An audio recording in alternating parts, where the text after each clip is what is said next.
Okay, I'm going to call this meeting to order, and first order of business is we're going into closed session. So that's where we'll head. Thank you very much. We'll be back shortly.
I would like you to please stand for the Indigenous Land Acknowledgement, the national anthem, and then we can sit down. Thank you. We begin this meeting by acknowledging that Quinte West is on Indigenous land that has been inhabited by Indigenous peoples from the beginning. We thank all the generations of people who have taken care of this land for thousands of years. Long before today, there have been Indigenous peoples who have been the stewards of this place. In particular, we acknowledge the traditional territories of the Anishinaabeg, Huron-Wendat, Haudenosaunee, and the Mohawks of the Bay of Quinte First Nation. This territory is covered by numerous treaties. We recognize and deeply appreciate their historic connection to this place. We also recognize the contribution of the Métis, Inuit, and other Indigenous peoples have made, both in shaping and strengthening this community in particular, and our province and country as a whole. This acknowledgement serves as recognition of the contributions and historical significance of Indigenous peoples across Turtle Island and demonstrates our collective commitment to meet the promises and address the challenges of the Truth and Reconciliation Commission within our community.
any councillor announcements? We'll start with Councillor Quinte. You're right there first. Anything? Other than congratulations to our beautiful Golden Hawks who've now qualified for the playoffs. Like, go team, go. Yeah, right. Thank you. Councillor Armstrong? Councillor Armstrong, you're next. Just want to express my condolences to the Cramp family on the loss of Carol Cramp. Thank you. Councillor Stedall? Oh, Councillor O'Neill. Sorry. Go ahead. Councillor McHugh. Thank you, Your Worship. Yeah, I'd just like to extend my continued gratitude and thanks to all the first responders. I'm sure you talked with the chief and inspector. It's been a busy couple of weeks between house fires and accidents. So they're out there taking care of us, doing the best they can. So thank you to them. All thanks. Yes. Councillor Reid. Nothing tonight. Thank you very much. Councillor Freeman. Anything? No? Okay. Councillor Elliott. Nothing tonight, sir. Councillor Card. Nothing tonight, thank you. Well, Councillor Sharp. Yes, Mr. Mayor, thank you through you.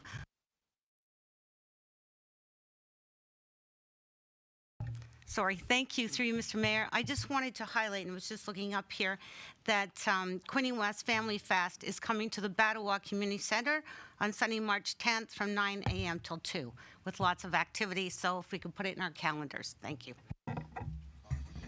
Thank you, Your Worship. Maybe today I will, Your Worship. April 3rd, Belleville will be competing against Quinte West, which, as you say, Quinte West is the best. We'll be competing against Belleville for the Strong Kids program, a pickleball tournament, April 3rd at the Wellness Center. And I'm encouraging everybody that they can come out and watch us compete against Belleville, and more importantly, give money to the Strong Kids program. The links are available. I'll be talking about it later on in another council meeting, but April 3rd is the Strong Kids event. So who would you bet on? Would you bet on Councillor O'Neill or Councillor Boyce? No, we're actually partners, Your Worship, and thank you once again for donating to our group. Okay, so And as well as so many I others. didn't make a mistake? You forgot a 0 on your thing. Okay, thank you very much. I appreciate that. Okay, I think we'll get started then. Any disclosures of pecuniary interest? I already did that. I think that's closed. Thank you. Any approval of the agenda, please? Councillor McHugh moves. Somebody second, please. Councillor Reid seconds. Thank you very much. And all in favor? Carried. Thank you. And approval of the minutes of regular council meeting on February the 7th. Moved by Councillor McHugh, seconded by Councillor Boyce. Comments or questions? All in favor? Carried. Thank you. Resolution that the minutes of the regular council meeting held on January 7th to be approved, and further that the minutes of the closed session council meeting held on February 7th, sorry, 2024 be approved. So you to do that. We will second for that one. Councillor Stedall moves. Councillor McHugh second. Any questions or comments on the minutes? All in favor? Thank you. Carried. Okay. All right, delegations. Taylor Russett is the owner of the Grind and Vine, and will address Mayor Harrison and Council to speak to a request regarding the consideration of the patio application cost adjustment. Thank you, sir. Come on up. Thank you for your time, Your Honourable and councillors. As you can tell, it's getting warmer out there, so as a business owner, I'm thinking patio and creating spaces for Quinte West. So we've been honored to have a patio in the downtown, and thanks to the city for their approval for that for the past 3 years. This year I was looking at the application process and noticed an increase of liability insurance from the regular 2 million liability insurance to the 5 million liability insurance, which for us, we've been able to have a space in the downtown that has both benefited from community events to farmers market, additional flow over space. And the significance of the patio space has been big, especially during the COVID pandemic, to increase our capacity to serve customers that normally wouldn't be able to, as well as being one of the only dog-friendly spaces in the downtown. So people can bring their dog, grab a coffee, and enjoy the space. As a business owner, obviously for me, it comes down to a cost-benefit analysis. And for me, there's a lot of coffees I gotta sell to cover the cost of the patio application, which varies on a year-to-year basis. When we first had it, it was a COVID initiative, obviously through the city of Quinte West, and was granted the space at no cost. The past few years, we were charged for the use of patio barriers, which has been a different cost every year. Last year, I can note to you guys that it was about $982 for the orange barriers that were set up in the farmers market parking lot, which I don't know how many cups of coffee you guys buy, but that's a lot. But on an ongoing cost I asked our insurance broker what that $2 to $5 million insurance change would look like for us, and it would be approximately anywhere between $500 to $700 increased cost for us. So for us to be able to provide this community space, we're looking at the price point around $2,000 to $2,500 for that space every year, which for us, that's a very small business. That's my rent for 1 month. And so that increases our operational costs.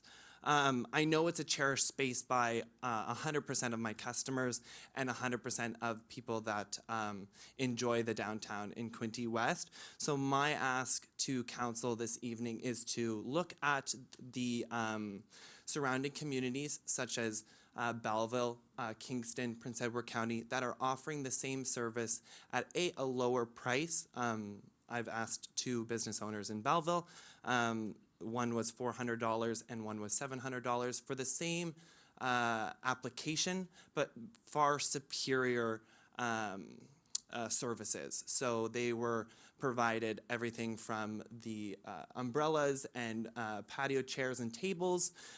When myself, I was supplied the orange traffic stop barriers. I am very grateful for the opportunity to have the space, and I will look to being able to provide that space continuously. I'm just asking for almost a cost-benefit analysis on behalf of the city of Quinte West to look at how it affects small businesses in that insurance increase. So yeah, I think that's my time that I would like to say anything. Yeah. Thank you, Mr. Mayor.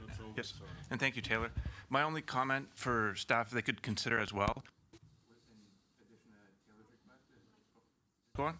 Thank you. So my comment would be, in addition to Taylor's request, that staff look at new barriers. Correct. I had mentioned this to some of my economic development colleagues, and they're just not aesthetically pleasing. Taylor's done an excellent job making the inside look nice, and his patio set up with planters, so I just don't think it complements those orange barriers or eyesores. I don't know if we have another substitution, partially the large planters, if they would suffice in between like wooden partitions or something to that effect. I'm just asking, again, that staff consider that when they consider the price.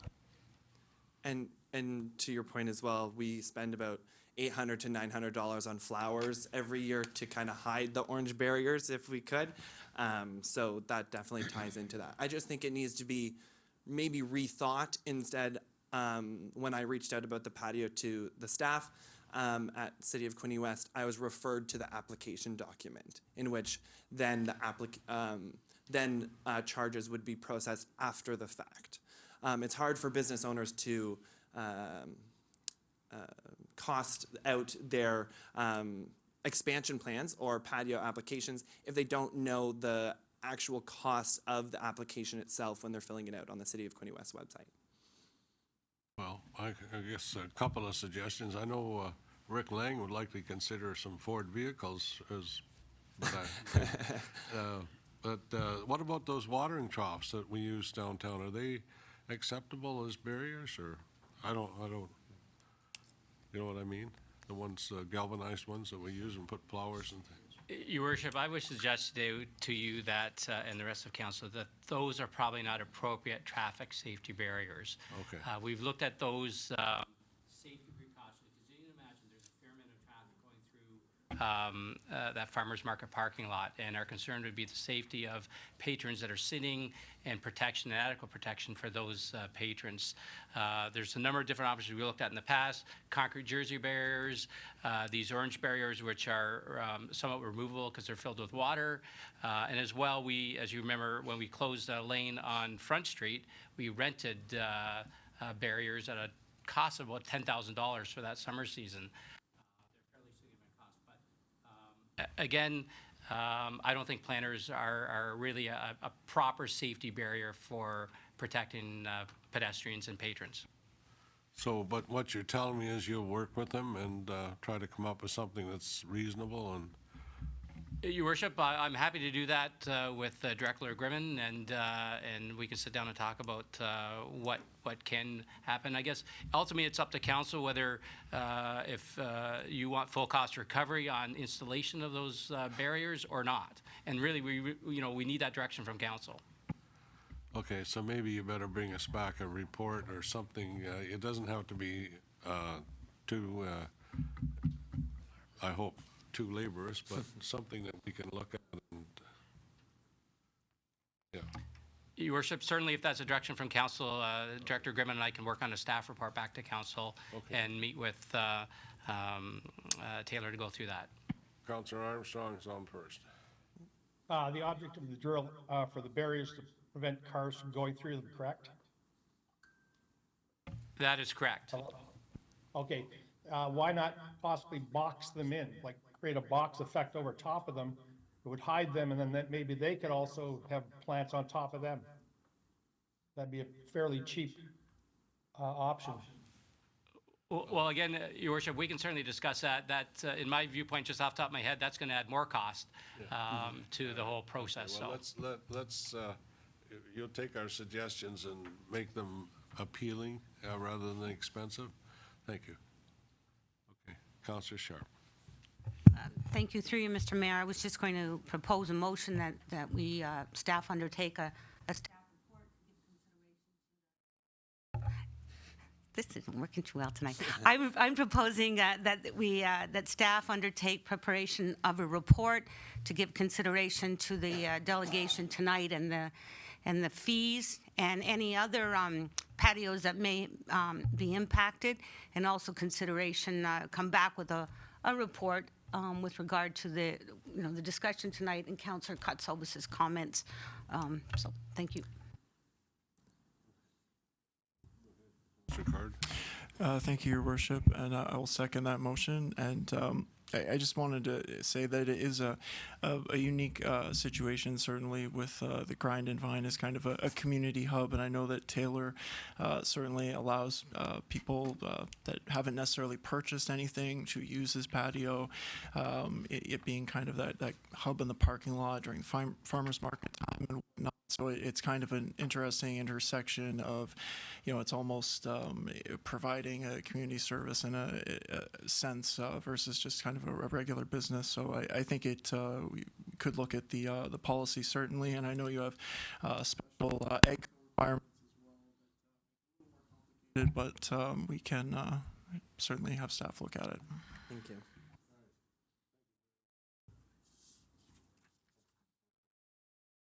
Sorry, I just. Councillor Stedall. Thank you, Your Worship. Just one question for the director. Have we considered bollards in that, like the pillars? Through Your Worship, we did consider those the removable bollards. However, the initial capital outlay is significantly a lot more than the jersey barriers that we've typically placed in the past. Thank you. Got a motion on the floor, Mr. Mayor. Yep.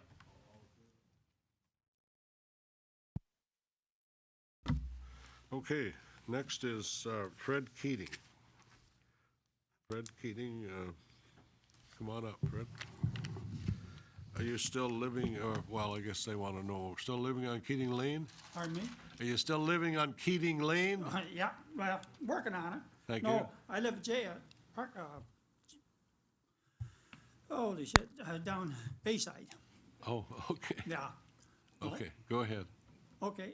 Well, thank you, Mr. Mayor and members of council. I'm talking on a touchy subject.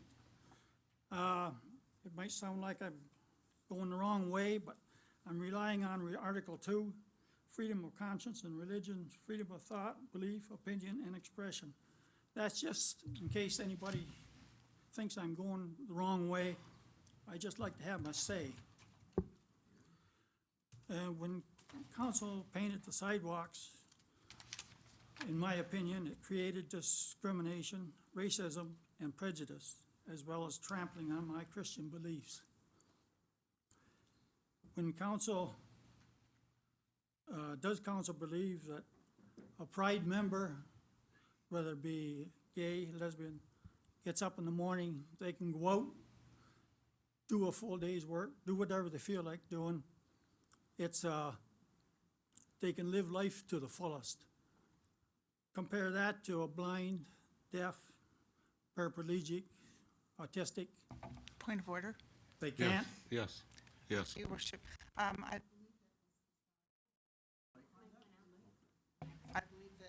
believe this presentation is now within our code of conduct, and point of order, I would ask that the delegation not continue. Thank you. I think you're absolutely correct. The council has agreed to support what we've done, and we'll continue to support the crosswalks as they are. Thank you. I just didn't pick that up. I understand. Well, what we're seeing is you're out of order with what you're talking about, and we have done what we're doing, and we're treating it as being all-inclusive community, and that's what we are. Thank you. I just like to think that all disabilities has got equal say, that's all. Thank you. Thanks a lot. Appreciate it. Thank you. And, okay, that's it for any public input. So what we're at. Anyone for public input, please come up. Thank you. Good evening, Mayor and Council. Can you hear me okay? Yes. Just My bring, name is bring the Diane mic Linden. down. Just bring it down a bit, Diane. That's good. I'm Diane Linden, for those who don't know. And I'm pleased to see that tonight it's on the agenda that Mr. Angelo will be presenting, well, commencing the design work. I'm a bit concerned about the timing. I'm worried about the timing. I think that you should reprioritize, at least give a temporary safe walkway, because typical last week the weather was really nice. There was, or the week before, there was a lot of people walking up and down that road, Second Dughill. I'm concerned every time I drive there to see my grandchildren. I'm concerned about that because I came back home along the road in front of the Christian school where the accident occurred, and it was a whiteout and there were people walking along. I am worried about that. And now there's a roadhouse. There's going to be increased traffic. My grandson has applied for a job there. How's he going to get up there safely? We won't always be there to get him back and forward to work. With the nice weather, there's going to be a lot of people, and they've just built the third condo frame. They're just building it right now. There's just too many people, and I'm really concerned. And what I'd like to see happen is that it doesn't wait till the fall to be built, or even after that. We need a safe sidewalk or a walkway of some sort, temporary, right now.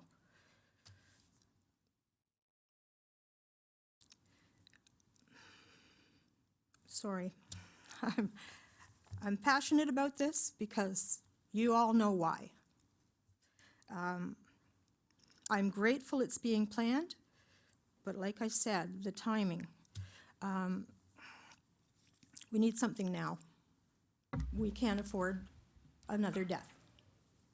And I have to say, thank you very much. And there is an investigation still going on, and we cannot talk about it at this time.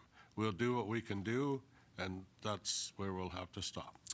okay, I but know how, listen, you gotta remember that we're all human and we've all had things happen to us in our family similar to what you're going through.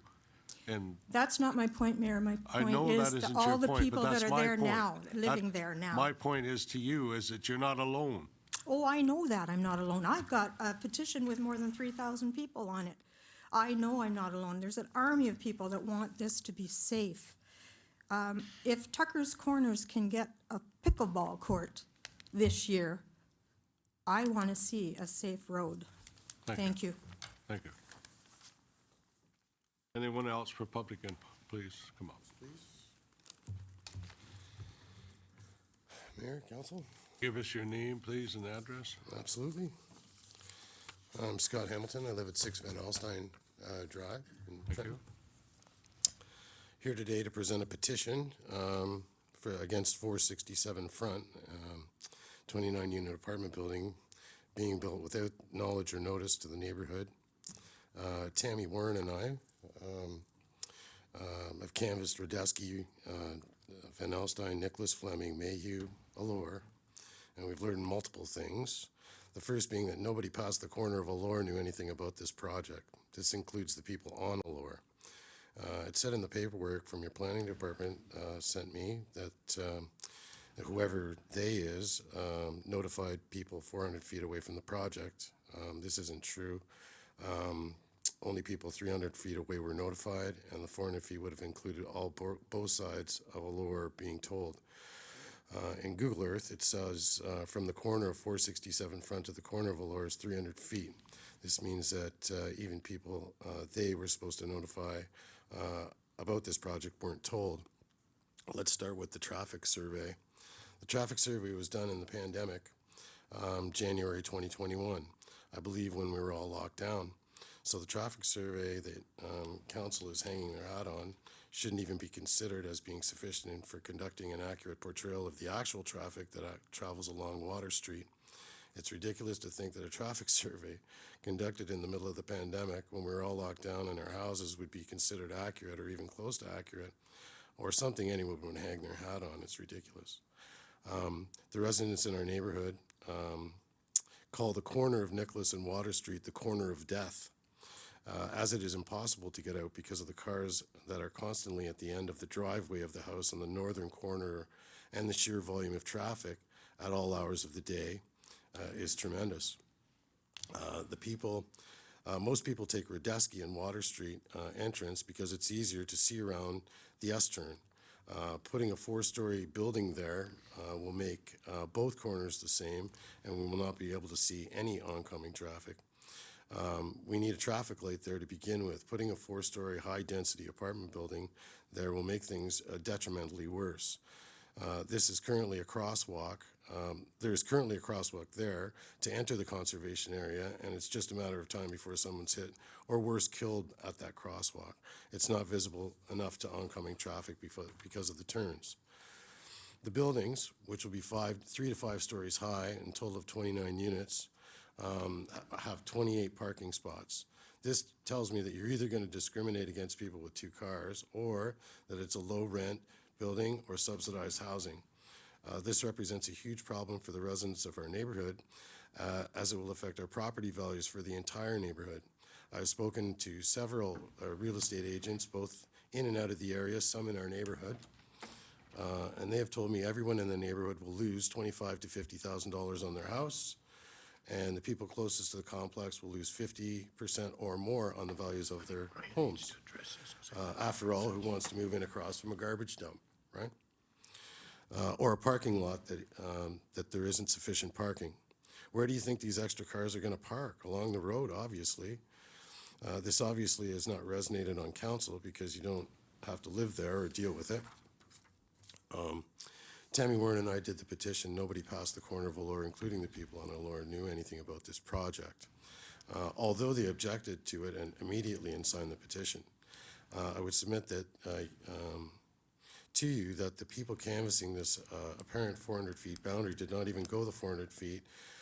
This would have included Allure in the canvassing. This means that the people within 400 feet that were supposed to be notified were not notified, and none of them had any idea about this project.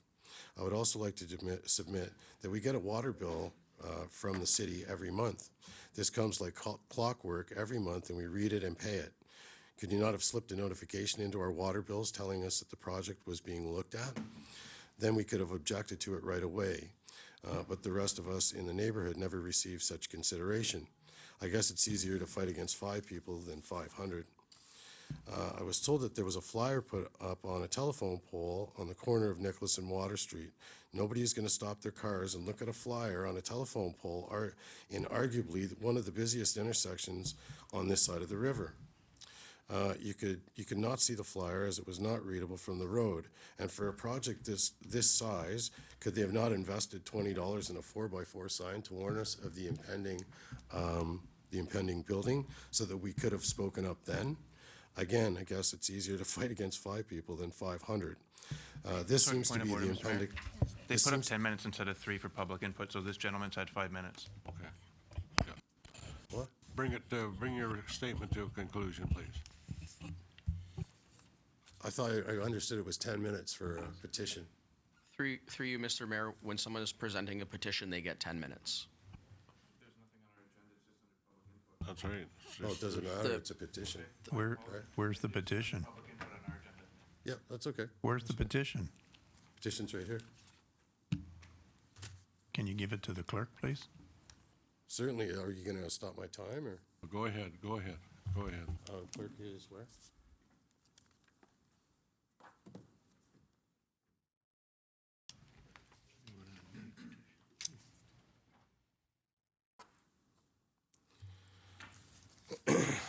Okay, so I'll start from the sign. Nobody's going to stop their cars and look at a flyer on a telephone pole in arguably one of the busiest intersections on this side of the bridge.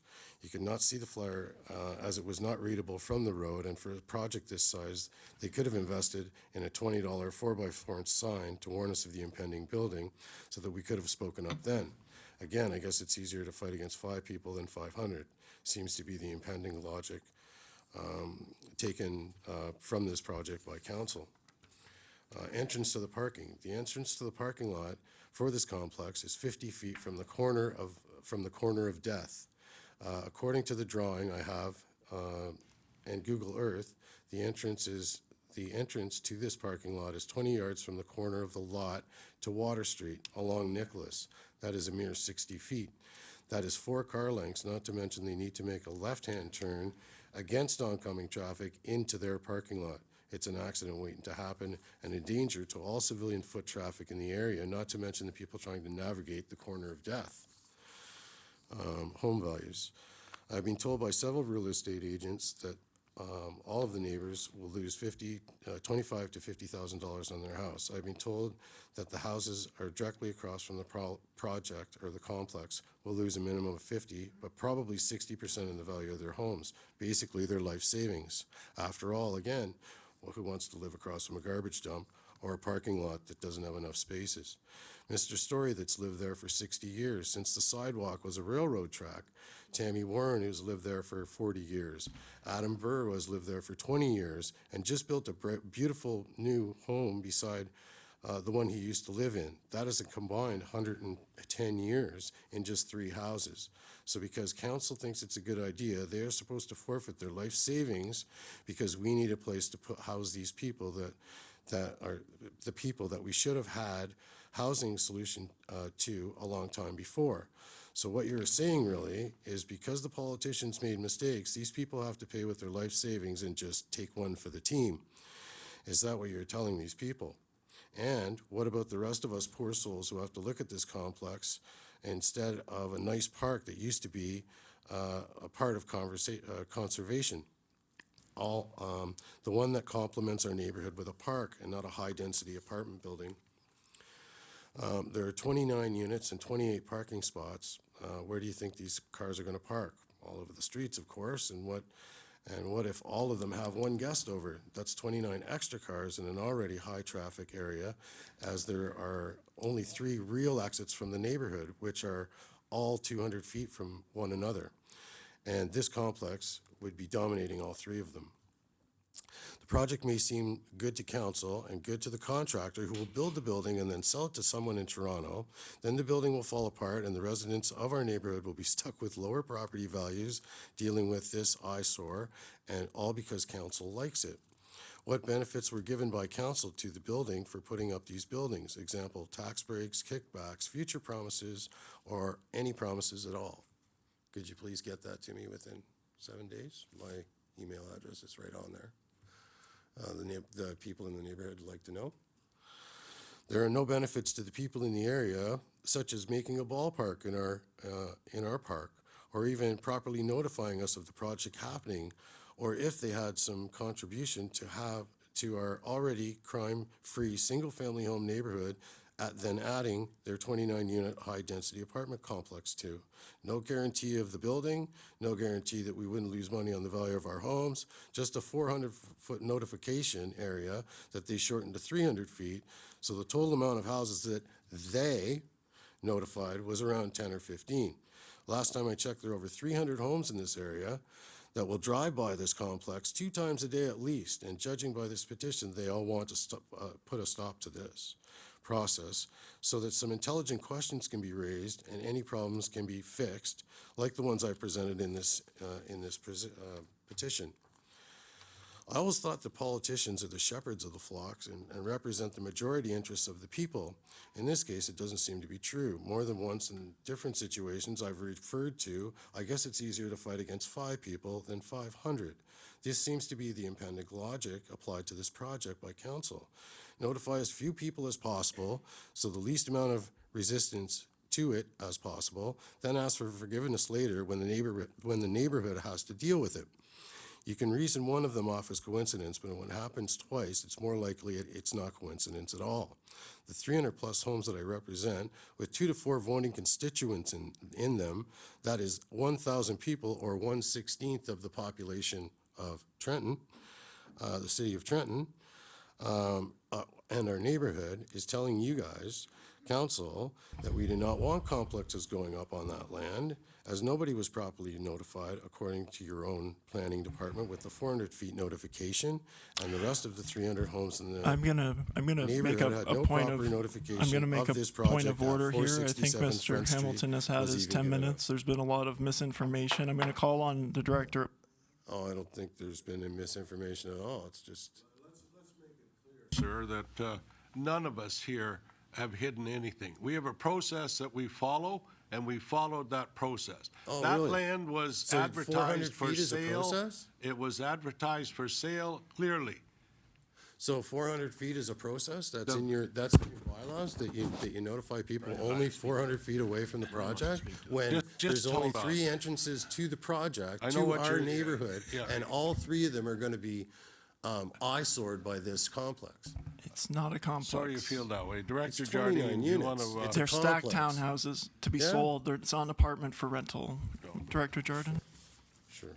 Through your worship, just a couple of points of clarification. So the 2 applications have been through Planning Committee and Council, official plan amendment and zoning bylaw amendment. Both went through the full public process under the Planning Act. The notifications were circulated to all residents, all ownership residents, No, they within weren't. 120 metres of No, they the weren't. subject property. Yes, they were. No, they weren't. Yes, they were. Listen. Please listen. For both applications separately, at separate meetings, signpostings on the property, as you mentioned. Well, All in accordance with the Well, I'm telling you right now, and nobody past Allure, including the people on Allure, knew anything about this project. Not one. And you can go and you can call them liars if you want to. You can calling me a liar right now. But like I said, Tammy Warren and I did the petition. We know. We know who knew. And it was the people up to Allure, not including the people on Allure. And if you do run a Google search, you'll find that that is 300 feet, not 400 feet. Okay, so no, our neighborhood wasn't even properly notified by your own planning departments. Thank you. Thank you Footage. very much. We've heard your message. Thank you. Okay, Thank you. I'll be back. Anyone else for public input, please? Hello, Mr. Mayor and councillors. I'm bringing a pretty happy subject. Oh, good. Usually I'm on the writing the check side of things, not the asking for money things. I really hadn't intended to come today, but I attended the Health Ourselves meeting held by the hospital last night at the senior center. Yes. And it was all about our society and how we need to help ourselves by being active. Dr. Hollett is a brilliant speaker. He's funny, he's from Newfoundland, and he got the message across. What I'm here to talk about is pickleball, that it is the most inclusive sport that I have ever encountered in my whole athletic life. Two of my favorite players are well into their 80s, and we need a place to play. We are currently fundraising for the Trenton Racquet Club, which is, it's fraught with difficulties, not the least of which is the runoff from the hill from the golf club, and we don't have a surface. So if we put more money into it, we'll be back next year saying, darn Canadian winters, the courts are heaving again. We understand there's concern and interest at Tucker's Corners. We would ask you to think seriously about that. A place to play is what we really want in the community. There's lots of enthusiasm. I would invite each and every one of you to come out and play. And you too will become quite enthralled with the sport, I'm sure, if you haven't met it so far. Fastest growing sport in North America. And we have an opportunity here. We've got so much going on this summer. We have a vibrant downtown. We just need the city to consider land that we might build on. A couple of the suggestions that we've come up with just as a committee. Hannah Park, I don't know anything about the Murata Erie corner. That's the old name. I'm sure it's got a new one now. But we need land and we need pickleball courts. Thank you. Somebody's playing my song. I think that's all. Thank you very much for listening and considering it. Thank you very much. We're doing a recreational study of our city. That's what we're doing. So that's where we're at. But I'll just go back to Dr. Hallett. You know, he's one of a family of 8. He's an amazing guy. And he loves to play soccer. Yes. Yes. And he loves to fish. Yes. And he's okay. funny as hell. And it was one of the best presentations on a really dull subject. Yes. And his message to all of us was get out there and walk, stop taking pills. So we are committed to getting our community healthy. We can see reductions in use of the hospital. It's so much a stepping stone to getting people active. So thanks so much for listening. Thank you. I have a question. Oh, question?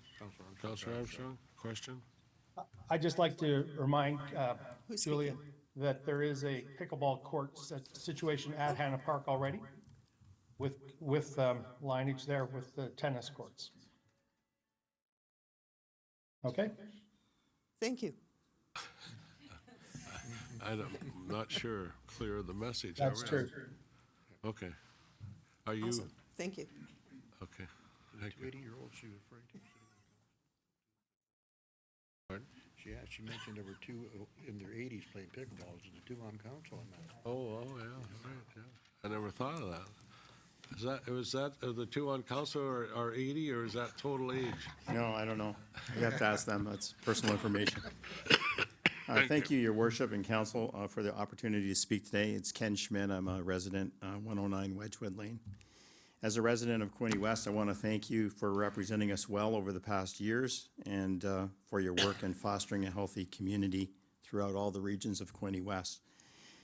All my fellow residents in the smaller communities in our city have benefited greatly from your past decisions to support recreational infrastructure, and sometimes these benefits aren't immediately available or visible, but you all know that having the facilities improves the physical, mental, and well-being of our residents by being able to play, to exercise, and to socialize.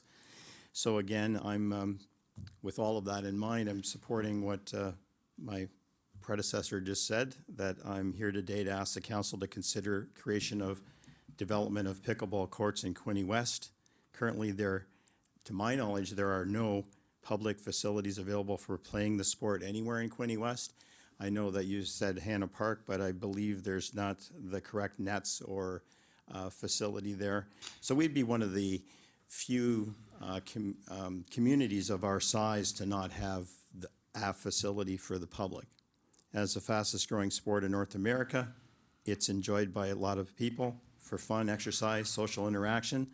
It's very easy game to play for any age. It requires a little skill, as some of the counselors know, and it costs very little to get involved. So this could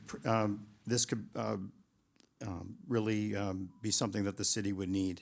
A project is currently before City Council to refurbish, reconstruct the tennis court facility at Tucker's Corners, and it could be a multi-purpose facility, but it also could provide the opportunity for this council to provide the first public pickleball courts to the residents of our city.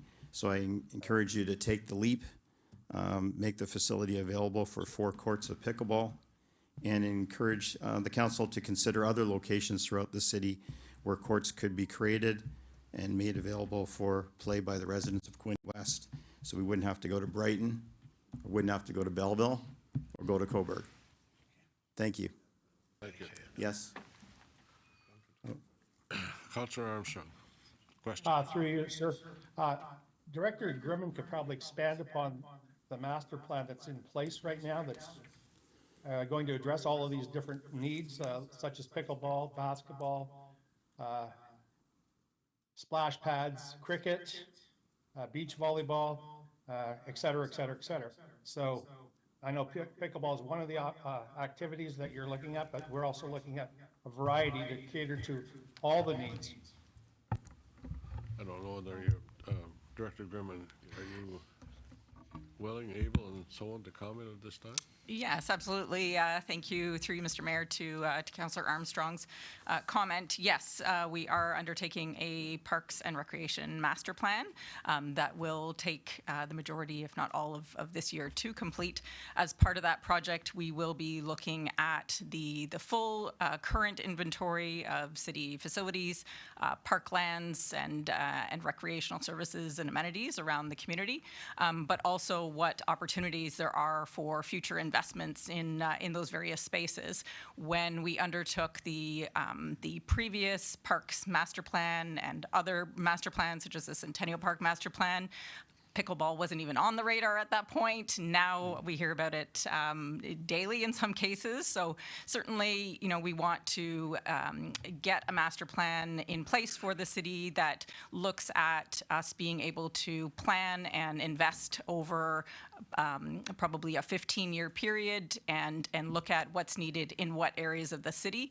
As part of that project, there will be a significant undertaking of public engagement, and that will take all shapes and sizes in terms of being provided virtually, in-person opportunities, and at various stages throughout the year, as well as some more targeted engagements with some of the current user groups that we see at some of these facilities. So we'll certainly keep everybody posted on all the city's communication channels about those opportunities as they become available. Okay, thank you very much. Councillor Reid has a question. Okay, go ahead. Actually, it's not a question. I just wanted to mention to the speaker and the one previous how much I have heard about pickleball. Never had the opportunity to play it yet, but I know that Sterling has been playing pickleball for several years, and they make very good use of the public school gymnasium throughout the winter and the arena in the summer to play their pickleball sport. They have a very, very active league, and actually, if you want to get into it, it's almost impossible. It's that popular. So those are things that we need to be thinking about, I think, too, that we can use buildings and facilities that we already have in off seasons to help us. And there has just been recently a group in Frankfurt who started to use the Frankfurt Public School Gymnasium to play pickleball. So that might be something too for these two enthusiastic pickleball people that they might want to look into. It's very successful. Rather than always waiting for a court, there are those facilities available, and you just would have to contact the arena boards and the the Hastings Prince Edward Board of Education for rental. Councillor Neal, you have a comment or question? Not right now, thanks. Councillor Sharp? Thank you, Mr. Mayor. A number of comments, but I'm going to wait to the staff report on the presentation tonight. Thank you. Okay, well, thank sir, you. you got off lucky. Thank you very much. Another hamburger down. Or, no, it's not a hamburger, it's a big, yeah, pickleball court down. Okay, come on up, thank you. Hello, Your Worship and council members. Thank you for your time. My name is Jody Hines. I'm a military member of 28 years, and I've lived in this community for almost half of my military career. So this is our home. Good. This is kind of where we want to retire and settle down with our family, because it does feel like home to us, and we love this area. So I just want to explain a situation. We moved from Trenton to Trenton from Frankfurt about 2 years ago, just under 2 years ago. And when we bought our house, we were told that there were some bylaw issues taking place, that it would probably be resolved. And when we moved in after, unfortunately, we learned from our neighbors that there's been bylaw issues going on with the neighbor that I'm going to talk about. It's been going on for quite some time, like for years. We are actually the third owner of this home in 4 years because of these issues that's been ongoing. So here's some issues that we've dealt with. To give an example, we've dealt with our neighbor blocking our driveway, and when asked to move, getting difficult and belligerent and saying words that are not appropriate. Constant noise of metal banging due to running like a mini scrapyard on the property, which is not zoned for these things. I used our driveway to offload scrap metal and appliances. I had to get a survey completed, and I had to put up a fence in order to stop that. Loud music, aggressive dog barking, persistently, rodent pest problems we've been having, cutting freon lines, and continues to bring air conditioners and refrigerator systems on the property, even though there's a cease and desist from the MOE. Broken glass and debris on our property. We've had offensive and slanderous signs regarding us on the sidewalk. We've had damage to my wife's vehicle. Our neighbor across the street kind of had enough after 10 years and just ended up selling this year, which took over a year to sell the home because people are deterred by the property that's across the road. So here's some action we've taken in the past 2 years. So for 10 months, we pleaded with the member and asked, that kind of to stop it, unfortunately to no avail. Last February, we started engaging with bylaw. We have sent multiple yard maintenance complaints. Bylaw has come approximately 8 times in 1 year to do yard cleanups. And we have sent monthly noise logs, videos. We've raised a petition in our neighborhood out of 80, like we've got over 70 people that are kind of, that are just kind of exhausted over the situation. We've talked, of course, to our ward councillors. We had a meeting with you, Mayor. We've engaged in the MOE regarding the cutting of freon lines on the property. We've engaged in animal control, police, So all these things we've been trying to go through the steps in the process, and all of these people we've engaged with, I want to be clear, I'm not complaining or trying to, in any way, I believe that the people that we've engaged with so far have done everything that they can within the boundaries of what they can do legally. Unfortunately, the boundaries, guidelines, and the bylaws are not changing the behavior or attaining a permanent long-term solution, which has been going on for a lot of years. So this seems like a rinse and repeat situation. It kind of slows down. It just continues to. It's a cycle. It's a cycle. It's a cycle. And there has been, I will say, bylaw. Again, they've done a great job within what they can do. We had a bit of a reprieve in October and November of just this past year. With bylaw enforcement, they came and issued a lot of fines, and it kind of slowed down because there was a lot of fines that the person incurred on himself, and then. But it's a lot of effort. My wife, I work in a high-stress job. I work in search and rescue. My wife works in a high-stress job. When we come home, it's a lot of effort on our part to take logs, videos, to provide evidence. It's just very exhausting. So we have seen a change in behavior with increased fines. We know that. We had a reprieve for almost 2 months. Unfortunately, in December, it started to escalate again, and here we are. It's starting all over. So we sought legal counsel recently, and we were told the recommendation would be to approach the city council in this fashion, and probably ask or engage or have a conversation about if there's a way of either changing or implementing bylaws that will increase fines or stricter penalties for these types of repeat offenders, which are rare, but it's happening. And that's kind of it. This is kind of our next stage in the process of the escalation of we feel we've done everything that we can. This is the process we're at. So we're asking for our council members maybe to give some advice, or if there's something that we can do to start an initiation of changing bylaws or implementing bylaws to increase fines or something. Thanks for your time. Thank you, sir, and I know you were here before, and I've talked to you, and I understand what you're dealing with, and it's sad, but unfortunately, people don't always respect each other as they should, and I can't say a lot, but I certainly sympathize with you as much as I can, and I don't know whether Director Jardine, you want to make a comment, or you want to consider this and come back at another time? I understand. Well, through your worship, yeah, I'm aware of the case, and we did meet before, yourself and your wife, when you were in, met with the mayor. And you're correct. I think probably the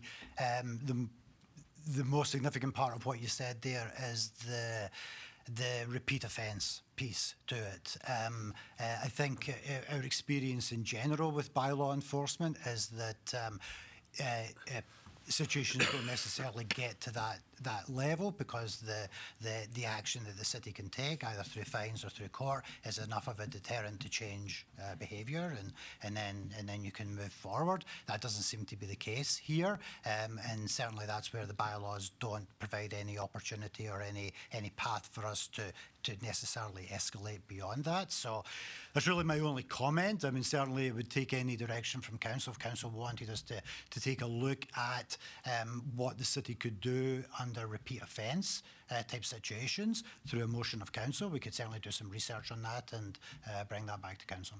Okay, I'll go to Councillor O'Neill and then Councillor Stedall. I'd like to make a motion to consider additional fines for repeat offences. Okay, I've got lots of seconders. Josh, choose. About Councillor increasing Stedall. fines. Correct. Councillor Stedall. And I would also support that report coming back and wonder if there's something, if we can take a look at administrative monetary penalties. They seem to be have the ability to escalate the fee a little bit faster, and then you can put the charge back onto the properties. If that's part of the report that could come back that we could consider. Thank you.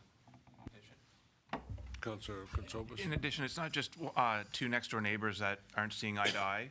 I've had multiple people from that street call me about this issue. So he's a nuisance to the entire street, not just his next-door property owner.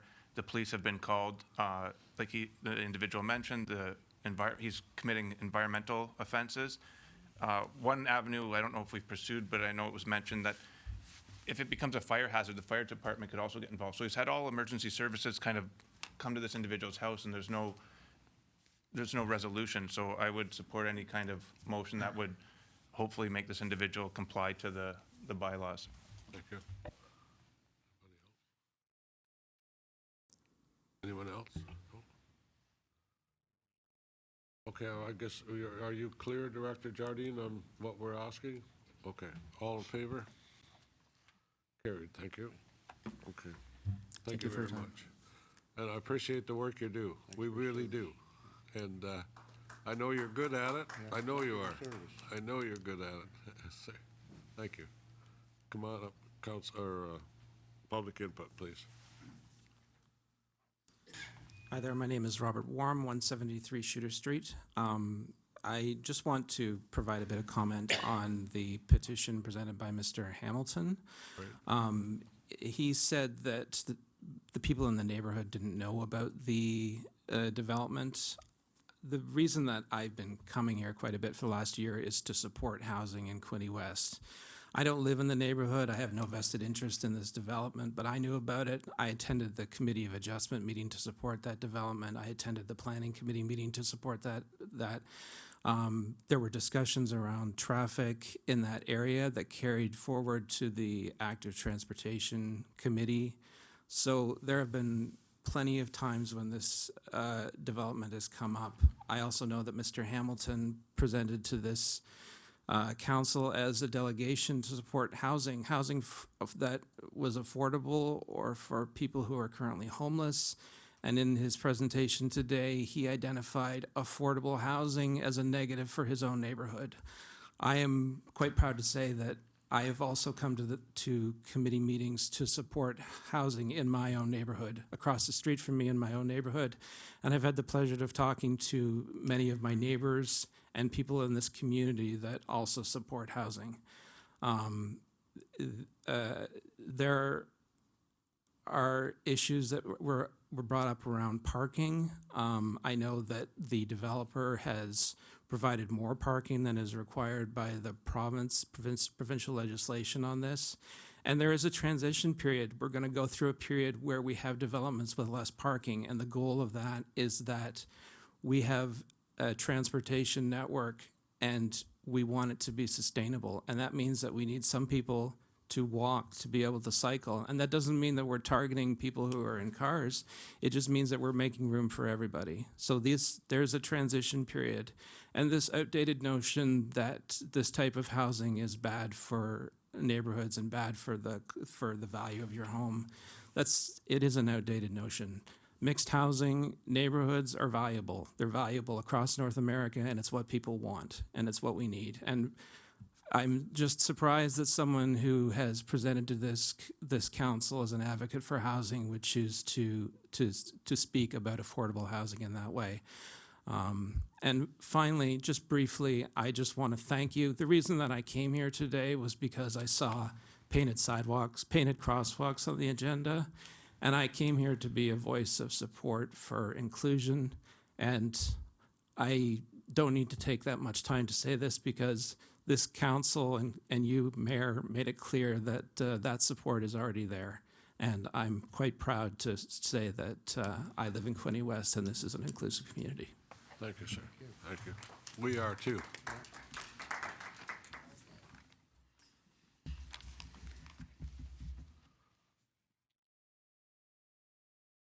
Lorraine, Hello. who? Hi, Mayor, Councillor. Thank you, everybody, for listening. I, too, am a pickleball enthusiast.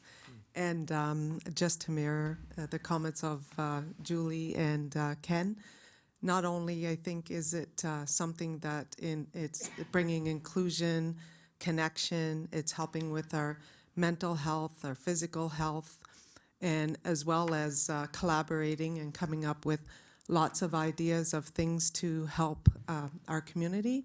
For example, because of our pickleball community, last week we had an event at the Empire Theatre surrounded around mental health and nourishment, and we had lots of great things from that. And from my understanding, we really do have an issue with disease in our area, and a lot of that too comes from loneliness. So I have only started pickleball this past summer. I had never played sports before. And through getting involved with pickleball, I've made a lot of great friends. Physically, I have heart disease, which has been under control. I've diabetic, which has been under control. And my mobility and physically, I've never been happier. So it's so much more than just pickleball courts. Also to mention, I think the people it brings into the community, if you look at how fast it's growing. So my thought, because talking about Hannah Park and the master plan, I'm not sure when that's going to be done, but I'm a very impatient person, that whether that's a year or two from now, if we have somewhere like Hannah Park, that I'm not sure if that has to be mapped on the master plan, but what if, as a community, we were able to raise the money, because I know we have a lot of great people within our group that would be willing to help raise that money to, and we have people that would be prepared to use their equipment. If we were to look at raising that money, which the money doesn't have to be put up by the city, the majority of it from the community, to increase the size of the courts and have them as a hybrid tennis and pickleball. Because I know this coming summer, yes, we can play inside, but when the weather is nice, we like to be outside. I know Picton is raising money to put pickleball courts over there. We have Belleville, we have Sterling, and Trenton Racquetball Club is in very bad shape. So it would be nice to be able to move forward. I'm not sure if that is at all possible, but I think it also draws in a lot of visitors and people moving to the area when we find activities, especially for our youth. There's not, I mean, we have our hockey, which my son was a hockey player. I'm a big fan, but there's so many things I feel that we need to increase our longevity and keep us out of the hospitals, which we have a problem with as well. But anyway, I'm hoping that perhaps that's something we can put forth and talk about and have an open mind and maybe have that available for this year, because we're all pretty ambitious to do that. Well, you're looking good. Can I tell you that without getting in trouble? No, or- I like it. I'm Thank good? you. Okay. Even though you're from the East Coast, and Dr. Hallett said that he was a family of 8, but they only had one pair of cleats. Oh. So, yeah, and We make do. you think about it, How his mother and dad worked to raise, yeah. Anyways, and the reason he came here is he went to Queens. Mm-hmm. Wow. He was telling us, yeah. Yeah. Anyway, thank you very much. So I'm not sure so any input, any if that could be questions or realistic. Councilor Neal, did you say you wanted to? Mr. I'm all Mayor? for the idea, especially if it doesn't cost us anything. I'm still, this Parks Master Plan, it seems like we've been waiting for it for a long time. And I'd like to get moving on some stuff personally and not wait for everything. Thank you. I kind of figured that. Yeah. Okay, anybody else? Mr. Mayor, Don't tell me the same thing. No, I've been waiting for us to get to the Okay. report and the agenda ahead, go where we ahead. can think comment and we're debate, because I'd like to see it move forward too, and I believe that's where we would have the discussion. Thank you. Anything else?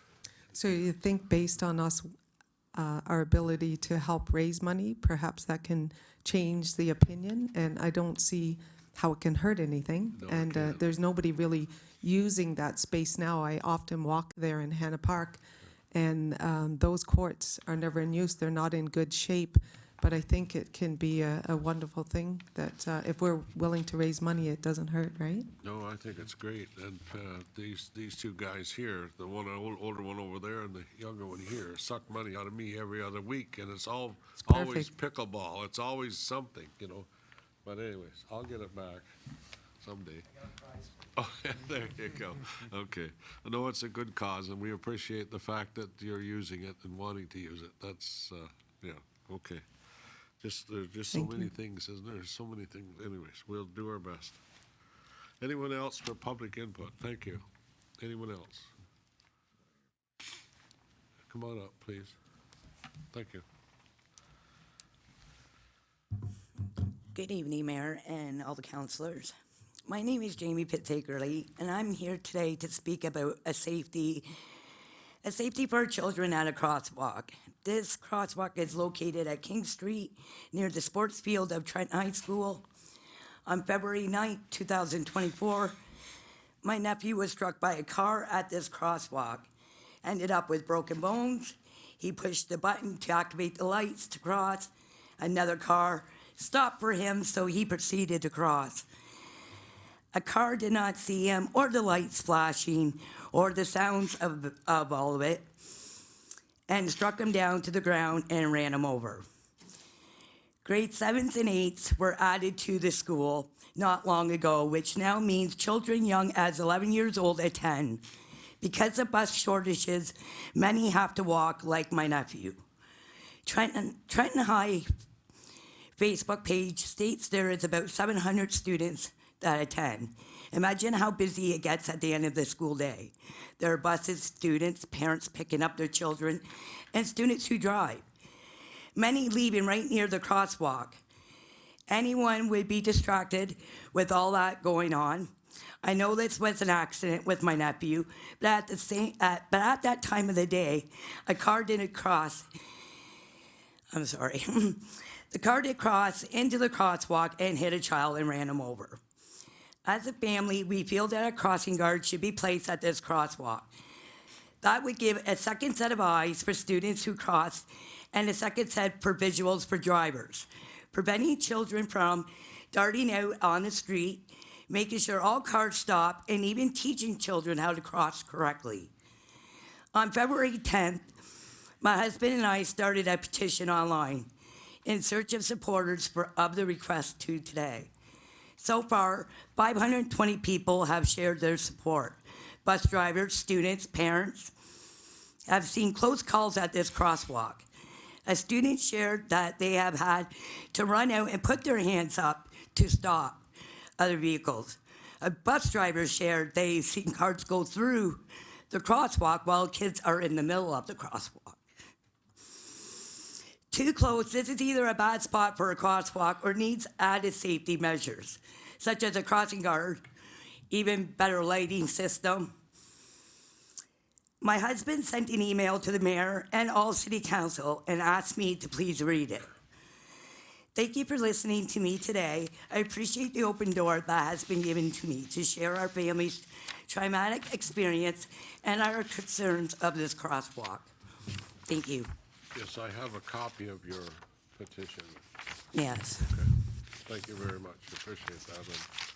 And, I know this is under investigation, this It is. particular, so I think I have to sort of stay at that stage at this point, but we're certainly aware and we'll follow through with recommendations that come to us.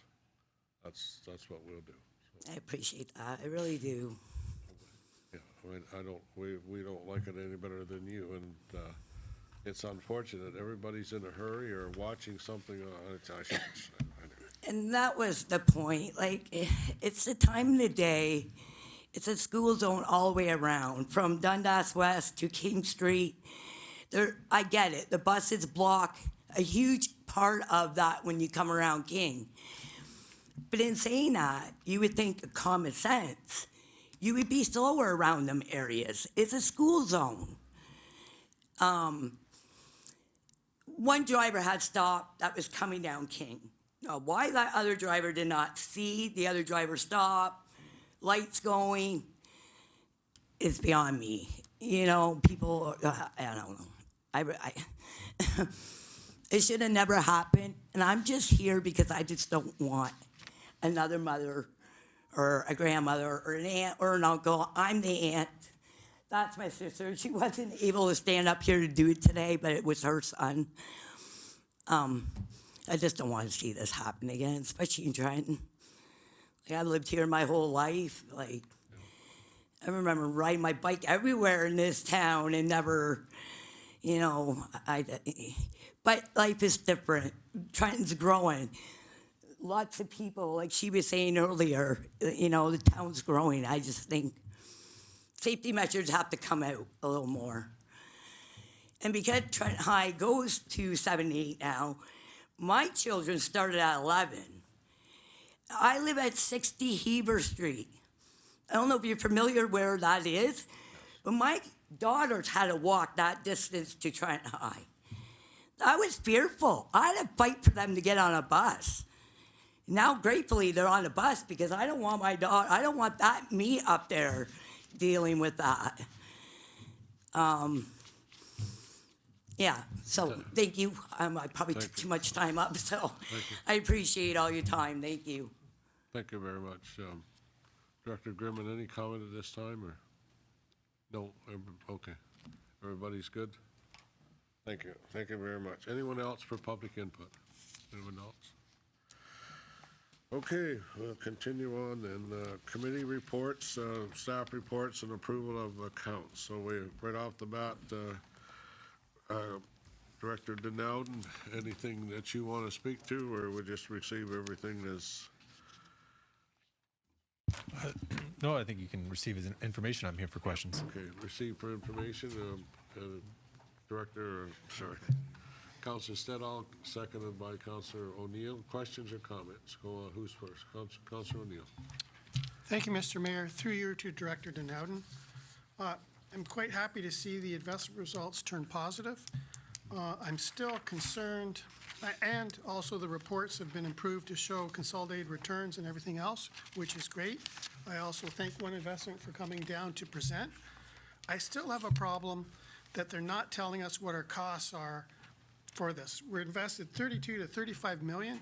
When I get a report, on the back of the report it says how much they charged me, said how much they got from other people, and I think we as council and the public deserve to know how much this is costing us to have these people look after. Through your worship, no, I appreciate the comments by Councillor O'Neill. We did request a statement or information on our fees. There are different basis points fees on the different funds that we're invested in.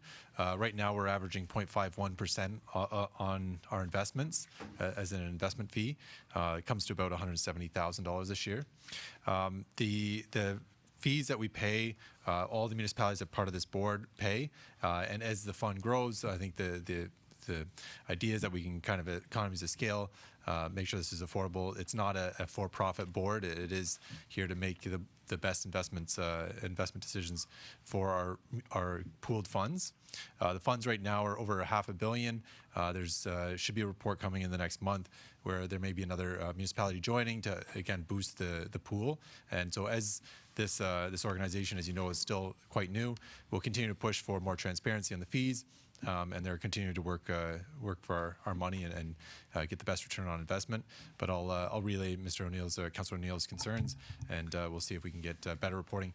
There is reporting on the overall one JIB on their website for their year end, showing their fees on the full fund. It's just not broken down for Quinte West, and so I'll continue to push for that. I'm kind of confused why they couldn't. There's not that many members, and it would be easy to do a spreadsheet. I still think we deserve to know what it costs us to have those funds managed, but thank you. Okay, Councillor Stedall, oh, you're good. Councillor Card. Thank you, Your Worship. Through you to Director Down. I would echo Councillor O'Neill's points too. I would be curious if it is just a basis point upcharge on the instruments, not an assets under management, like a flat rate fee, and if it's only charged on the initial trade purchase of the funds, the instruments. It is nice to see it in the positive now too. Looking at the inception date, I think that was basically kind of the high point when this money went in kind of international markets, bonds and stocks. So it's nice that we're back and interest rate cuts on the horizon. Might be smooth sailing, so it's good to see. Anyone else? Comment or question? Anyone else? Okay, we got to move in a second or to accept this as information. Okay, all in favor? Thank you. Okay, all right. All right, so next I've got is the, that council, I got Director Jardine of Planning and so on, policy regarding recommendation, intention to designate a property under Part 4 of the Ontario Heritage Act, County Road 5, legal part of Lot 19, Concession 5, Ward, Geographic Township of Murray, and sitting on the City of Quinte West. I need a mover and a seconder of this building, this Councillor Freeman, or Councillor Reed and Councillor Allier. Any other questions, comments? Yes, Mr. Mayor. Go ahead. Question? Is the owner of this property at today's meeting? I'm sure they are, or wouldn't be here. There's no comment from the owner in this report that whether they agree with this recommendation or not. Director Jardine, do you know? Through your worship to Councillor Quinte, no, there isn't. Now, I will say, first of all, that the property owner, the current property owner, is aware of the proposed heritage designation and is supportive of it, and we have correspondence in the file. But it's not included in the report because it's not essentially part of the heritage designation process.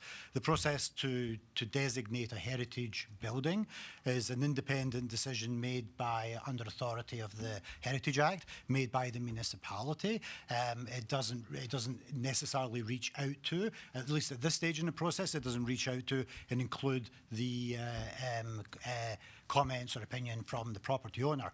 If council support the recommendation this evening, what happens in the next stage is that a notice of intention to designate is sent out to the property owner, and they have an opportunity to appeal that decision before it comes back as a bylaw for designation. But you know, the intent of the heritage designation is obviously, as the report indicates and details, is to protect the building and is to protect its cultural value. value, and for everyone, for the community and for everyone within the community. That doesn't necessarily always align with the wishes of the property owner. In this case, it does, which is good, but it's not necessarily part of the heritage designation process. Anything else? All in favor? Carried, thank you. Public Works and Environmental Services, resolution at staff report from Chris Angelo, Director of Public Works and Environmental Services, regarding the revitalization of Second Dug Hill Road be received, and that staff be directed to commence the design work for Second Dug Hill Road, and that council approves $200,000 from the capital reserve to complete this work. Okay. Okay, we'll stop right there. Moved by Councillor Alia, second by Councillor McHugh. Any further comments? Anyone else? Comments? All in favor? Okay, hold it. Hold the vote. Just one question to Councillor, or to Director Angelo.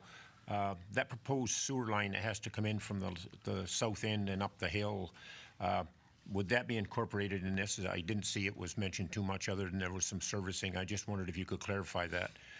Because it's a fairly big project, or whether, if this went ahead, it would be staged from the upper end until that eventually would get hooked up, so we don't have to tear things up again. And maybe you could comment on where that's got to go and what that might involve too, please. Yes, thank you, through your worship, to Councillor Ellier. That's exactly correct. There is that large new trunk sewer that's being planned to start mid-summer after the development charges study is approved by council.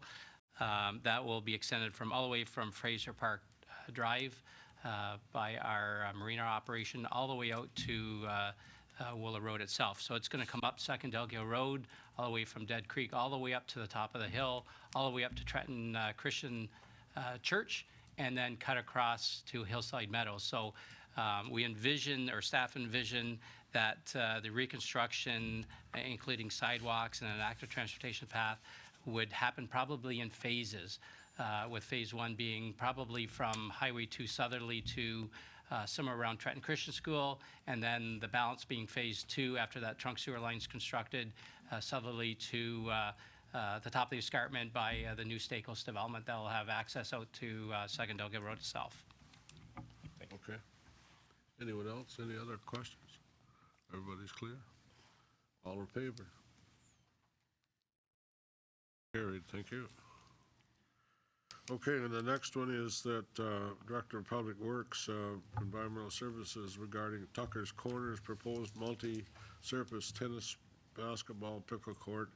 So the resolution that staff report 24-004 PWES regarding the revitalization of the Tucker's Corners tennis courts to a multi-surface tennis, basketball, pickleball court be received in, that council approves $200,000 to use from the Parkland Reserve to complete this project in 2024.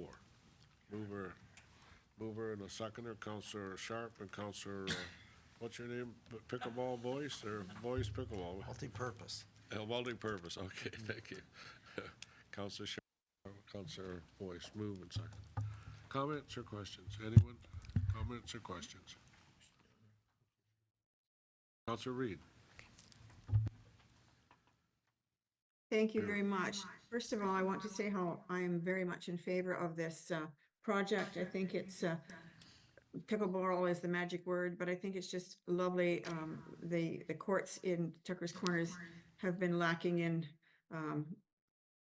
in care for a long time, so I'm really in favor of this. But I do have one question, or maybe one suggestion. It was interesting and nice to hear that Lorena Quinn and Councillor O'Neill, there's a group that are interested in working together with the city to help fund and come up with the ideas for pickleball court in Trenton.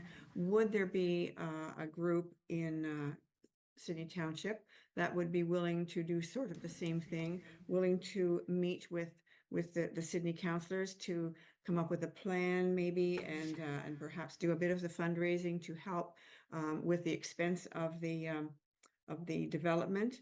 I know that has happened in the past with Frankfurt. I was pretty involved with that.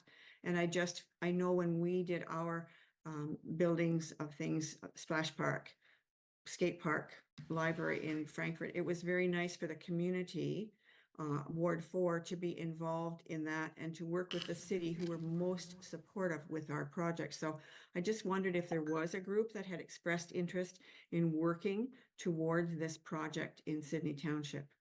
I'm sure there is. I'm sure there is. I don't know whether you want to talk to it or we'll go ahead. Councillor Sharp. Thank you, Mr. Mayor. I'm not aware of an organized group at this time, but part of the process does include March, April public engagement, and I've had some preliminary discussion with Director Grimman, and maybe through that public meeting we would get some interest for the fundraising piece. There's a lot of interest in the overall upgrade and renovation of this project, which we've been hearing about for years, inclusive of tennis and now pickleball. So if, in fact, there are some others that come out, then maybe we could secure some additional support. We've also heard from the pickleball individuals here tonight, and maybe they'd get involved, but there's no organized group that's going to come out and fundraise for this. We need this now. Thank you. I didn't mean there was an organized. I meant there was a willing desire. I think we'll find some people to help, Yes. but we need to move this and not count on that to get this done. Yes, we'll take money from the 2 pickleball players if we have to. Anyways, anything else? Any other? All in favor? Okay, sorry, go ahead, Councillor Katsomis. Thank you. I'm also in favor of this project, so please do not consider my comments as not approving of it. I just have some concerns, and maybe I'd like some assurances from staff. Yes, you can get them. Thank you. In the report, it says that Quinte West is hosting the air show and the soccer championship. Yes. These are very high-level events. Okay, so they require full attention. So I do not want to wage battle on multiple fronts, so to speak. I don't want to be overextended, and I'm concerned that staff will be if they take this on and don't wait until next year. I would like to see it done as well. But if we wait the year again, because it's a multi-use surface with significant importance, and it should be completed properly. So we don't want the city having to correct deficiencies 1 or 2 years later because we've rushed this project. So those are my 2 concerns. I think you're right. Director Grimman, are you on this one, or is... Your Worship, perhaps I can answer that. Okay. And thank you for your comments, Councillor Costos. One of the things that when I talked about with staff, because of the significance of a lot of those events happening this year, is we really gave 4 to 5 months worth of construction time frame. So we, after the public engagement, the reporting back to council based on that process in May, sort of our design finalization in June, and then starting construction between July and October.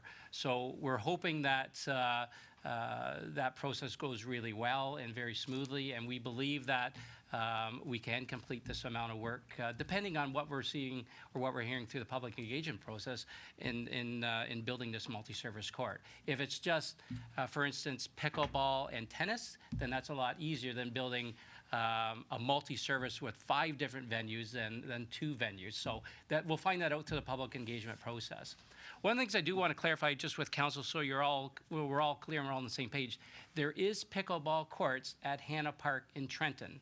They were constructed a couple years ago. The lining painting was done. There are proper nets that we can put up. So that is entirely available right now. If it needs to be expanded because there's groups out there that have come forward, that's certainly something that we can look at, and we can certainly do that through the Parks Master Plan. But pickleball courts are available in Hannah Park in Trenton Ward. Thank you. Director Grimman, anything to add? Or you? Thank you, through Mr. Mayor, and further to Director Angelo's comments.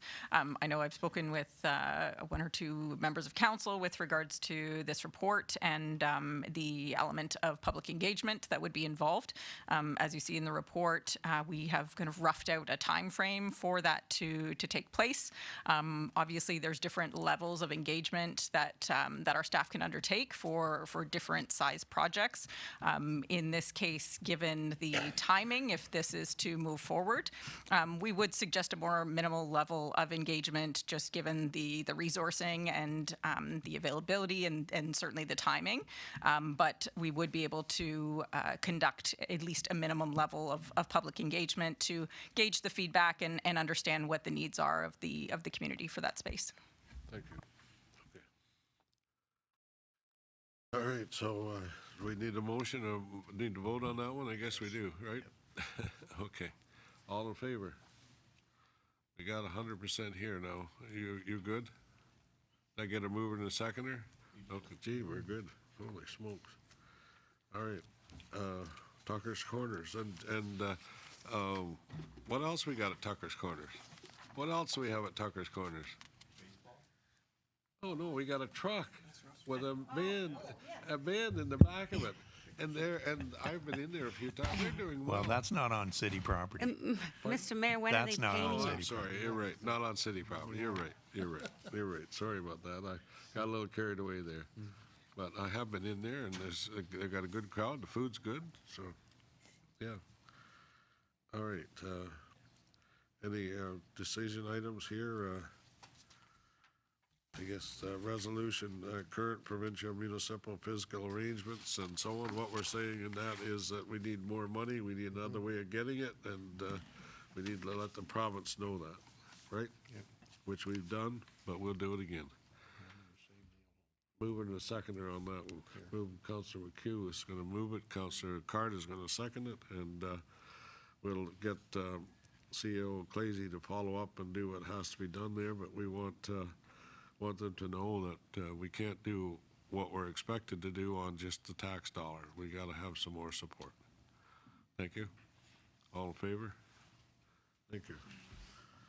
Proclamations. Council proclaimed Friday, March the 8th as International Women's Day in the city of Quinte West. Moved by Councillor Katsova, seconded by Councillor Sharp. Oh, sorry. Well, sorry. All right. Any comments or questions on the motion? Councillor Stedall. Yeah, just a further comment on the International Women's Day on March the 8th, and I'm glad to see this proclamation has come forward. There is an event that will be going on. It's called the Bold and Brilliant Gala, celebrating women on International Women's Day, and that's being held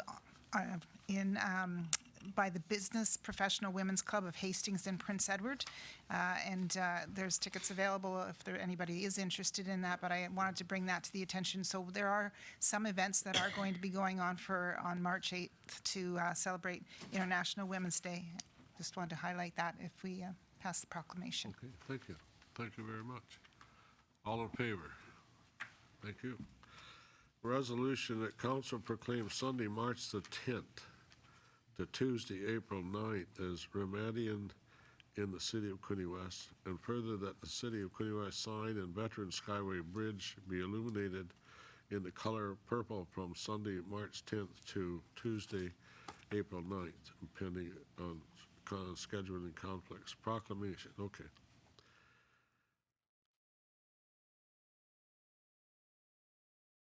All right, all in favor of that one? I guess that's what I need. Seconder. Move a seconder for it. Councillor Card. All in favor? Thank you. The next one is Parkinson's proclamation from Mark Jennings, Director of Passion for Parkinson's Foundation, requesting Council proclaim April 24 as World Parkinson's Awareness Month and April 11th, 2024 as Parkinson's Day in the city of Quinte West. Councillor Stedall moves, seconded McHugh. Councillor McHugh, any comments or questions on this one? Councillor Stedall? Yes, thank you, Worship. Just Parkinson's is it's a topic that's dear in my family. My father had it, and it is a terrible disease to watch somebody go through it. So I would encourage people to support the Parkinson's Society when they can, and especially to wear the tulip or buy tulips in April when they have their celebrations there. I agree with you 100%. Any other comments or questions, anyone? No, there's so many out there that seem to be coming forth, like Parkinson's and you name it, all kinds of things that, where they all come from, but they are devastating to watch somebody go through it, and dementia and so on, or, yeah. So, did we got that voted on? Okay, all in favor, I need to know that. Carried, thank you. Okay.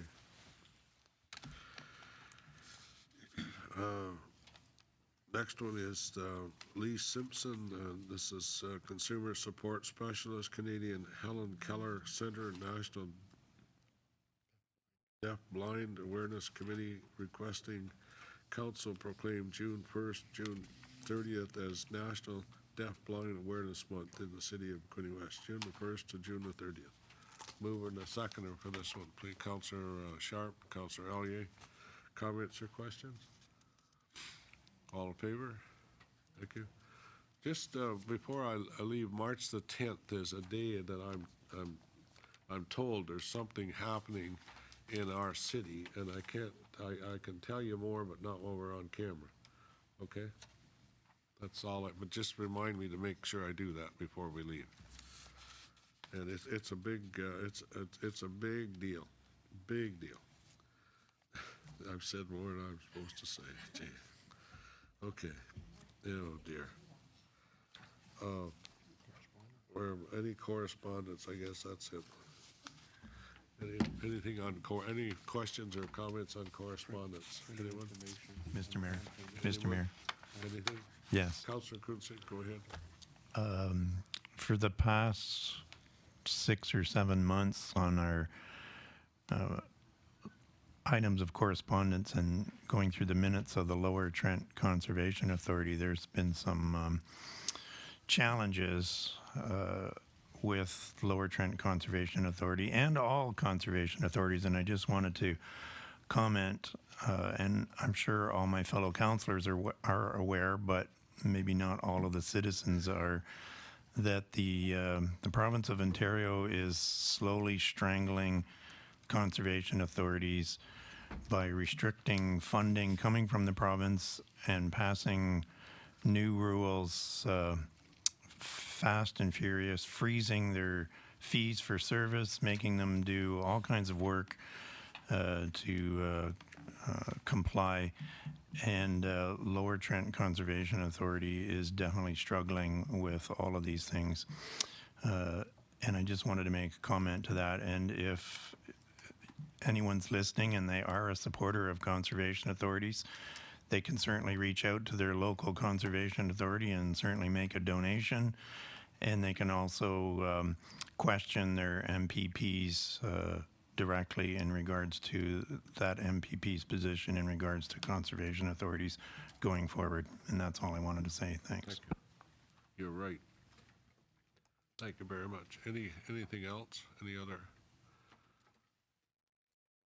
Any questions on severances and minor variance applications? And got Director Councillor Elliott here. He could answer any easy questions. Otherwise, we'll say it's information.